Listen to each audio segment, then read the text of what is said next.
Кожна людина має право на життя, на безпеку, на щастя. Всі люди народжуються вільними і рівними у своїй гідності і у своїх правах. Так само і народи. Кожен народ має право на життя, не забираючи нічого у інших. Кожен народ має право на безпеку, на щастя для себе, для своїх рідних, близьких. Всі народи рівні, і жоден з них не може бути господарем для інших народів. Це звичайні базові речі, їх знають всюди.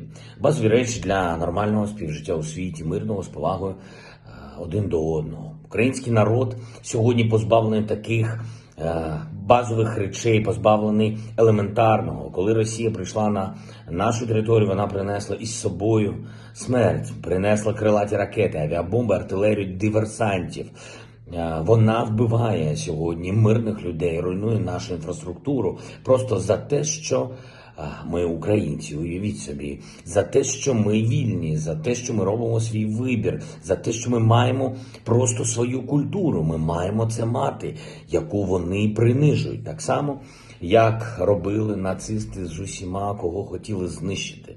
Сьогодні 12-й день війни, повномасштабної війни Росії проти України. За цей час дуже короткий, зруйновано авіаударами та обстрілами Росії 211 шкіл.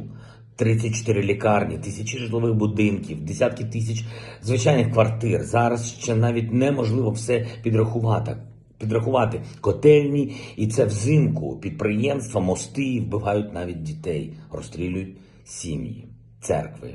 Вони бомбардують навіть святині. Вони примудрилися навіть вдруге вбити жертв Голокосту. Так, це воно і є. Коли направили свої ракети у Бабин Яр. Місце поховання 100 тисяч людей, вбитих нацистами під час Другої світової війни. Євреїв, ромів, українців. Ось що таке ця війна Росії проти України.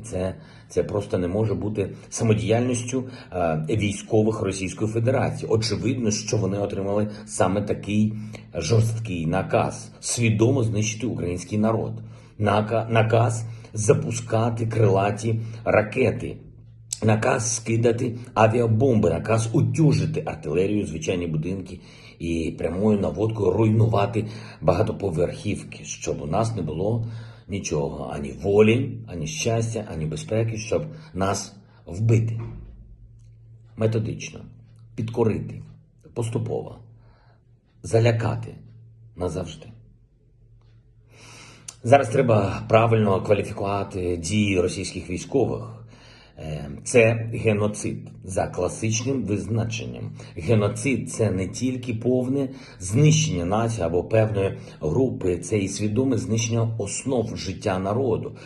Російські війська роблять все, щоб українці були позбавлені можливості просто жити самостійно, жити безпечно, щоб українці перестали бути українцями. За це буде трибунал. Для всіх, хто віддав ці ганебні накази, хто вбивав, для всіх, хто виправдовував цей геноцид, працюючи на пропаганду роками. Але це буде потім, це буде згодом, точно буде. А зараз треба зупинити геноцид. Держави світу мають таку силу. Пам'ятайте про Україну. Дійте заради нашої держави, дійте заради України. Вводіть нові санкції проти Росії. Це чесно, змушуйте бізнес своїх країн виходити з російського ринку. Не можна оплачувати геноцид. Це ганебно, бо далі вбивці прийдуть до вас. Мільйони українців мають повне право на життя. Український народ має повне право на життя. Слава Україні! Hi, everyone. Yesterday, President Zelenskyy released the first of several direct messages through international advocacy organization Global Citizen. Today, I'm joined by David Miliband, President and CEO of the International Rescue Committee. We're going to talk about this new dispatch from the president as Putin's invasion of Ukraine nears its second week. David, first of all, President Zelenskyy is drawing a comparison in this latest message between Putin's action and the Nazi regime. Is that a fair comparison? Is this, in your view, genocide? Well, any European, Katie, who knows their history has drummed into them that the Second World War started with encroachments and invasions of countries neighboring Germany.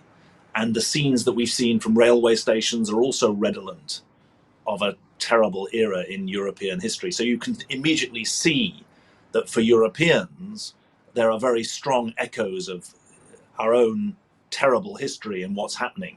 The attacks also on civilians that are being chronicled in real time, thanks to global media and the globalization of media, obviously make this a crisis of a very different kind and have turned President Zelensky into a modern day Churchill or a modern day Roosevelt, speaking in real time in an extraordinary way, both to his own people and to a global audience. We're an international humanitarian agency with teams on the ground, with more important or in greater scale local partners in Poland and in Ukraine who are delivering humanitarian services. And we can testify to the sheer horror of what's happening, but also a fear that things are going to get worse. And that's obviously at the front of our minds. In fact, as of this morning, it is estimated 1.7 million people have fled Ukraine, a tremendous increase from just 12 days ago, obviously. Where are these people going and what awaits them? Well, you're absolutely right to point to the speed of this exodus. Just for comparison, it took 3 months for 1 million refugees to flee from Syria in 2011. So this refugee flow is faster than anything we've seen before, partly facilitated by the road network, by trains. And in answer directly to your question, these refugees are going into Europe. They're going to the world's largest, richest single market, 500 million people as part of the European continent. And they are predominantly in Poland, in Hungary, Poland more than half of them, but they're also going further afield. 100,000 plus arrived at Berlin railway stations just this weekend. So this is an exodus that is taking place across the European continent. And it's one that's calling on all of the state structures, all of the charitable structures, and all of the people of Europe to step up and support those who make it out, while never forgetting that there are still 43 million Ukrainians inside Ukraine, many of them in cities that are under siege, who desperately need our help. We're also seeing large numbers of internally displaced people, as you well know. For those who have stayed in Ukraine and are using subway stations as shelter and wherever they can find, honestly, how are those individuals being helped? We're seeing heartbreaking footage of families with babies and children trying to keep them occupied. Are there relief agencies that are coming to their aid? Well, they're trying to keep them alive, not just keep them occupied. And there are two groups that one has to understand. First of all, there are people who are trapped, either because they can't move themselves, the elderly or the disabled, or because their cities are under siege and they fear getting killed by mortar, as the family featured in much of the media were over the weekend. Now, there's also a second group, though, who are on the move, but they're on the move exactly as you say, inside the country. They've fled from their own hometown and they're moving west because the Russian advance has not yet reached the west of the country. And so those are the internally displaced. And there are humanitarian agencies like the International Rescue Committee, which have extensive experience of how to reach both besieged populations and those who are on the move. We know about the healthcare needs, we know about the water and sanitation needs, we know about the food needs, and we also know in the fullness of time about the educational and trauma support needs of children and of adults. This is obviously still very early days. We're not yet 2 weeks into this invasion, this conflict, this war. And so standing up provision is something that's a real priority. I'm very pleased that last week the International Rescue Committee was already partnering with organizations inside Ukraine and in Poland to make sure that service delivery could start fast. What about these humanitarian corridors we're hearing so much about, but it seems to be going back and forth? Do you think those will be established so what we saw over the weekend with that family killed as they were crossing a bridge by mortar fire won't happen again and that people can get safe passage to leave? Well, it sounds nice, doesn't it? A humanitarian corridor. It sounds like a cozy place. But I would urge people to look very, very closely at the fine print before they start talking about the names, because as you suggest, there's grave danger here. We know that the latest proposal from Russia is that families who are allowed out of besieged cities can go either to Russia or to Belarus. That's not where they want to go. And we also know that there are examples from Mariupol of citizens believing, civilians believing they're in a humanitarian corridor and then finding themselves mortared or bombed. And so, in answer to the question, is it good or right that civilians are able to leave from places of conflict? The answer is obviously yes. But if you're asking me, have we yet got any assurance that these humanitarian corridors are taking people to safety? The answer is no. And what we will need, as well as helping civilians get out, is ways for aid to get in safely without aid workers being targeted. And I do want to remind you, and you already know this, but I want to remind your audience, or tell your audience, access to humanitarian aid, as well as the right not to be fired upon, is an international legal right, not just a moral necessity.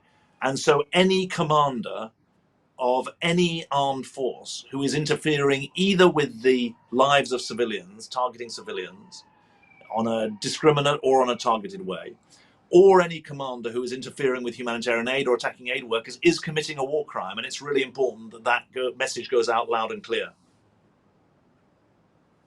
For the first time, the EU has made a decision to offer temporary protection to refugees fleeing Ukraine.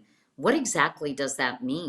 This means exactly what it says on the tin, which is that any Ukrainian refugee coming to Europe is guaranteed 3 years of safe residence, 3 years of access to the labour market to be able to work, 3 years of access to services, including education services.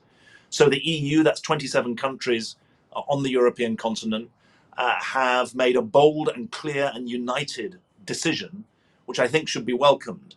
It's the equivalent of what in America is called temporary protected status, which means you're not going to be sent home. It's obviously right, and it's obviously the case that we don't know where we're going to be in 3 years' time.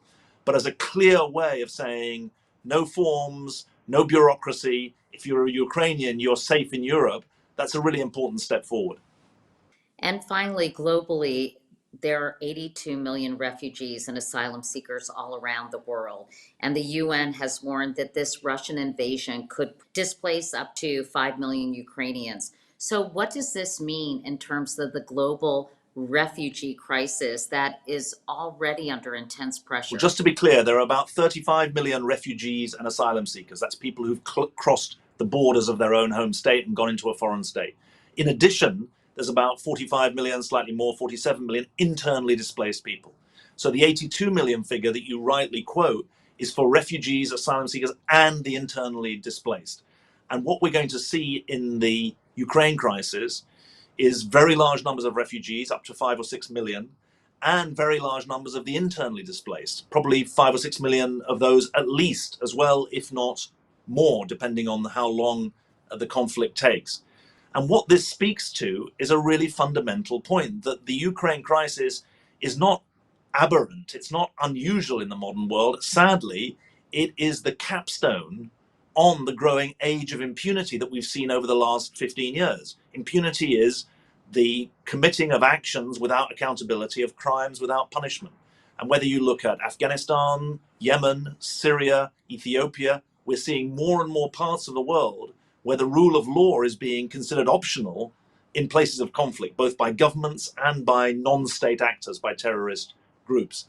And it's very, very important that the wake-up call that has come out of Ukraine is heeded, not just for Ukraine, but for other conflicts as well.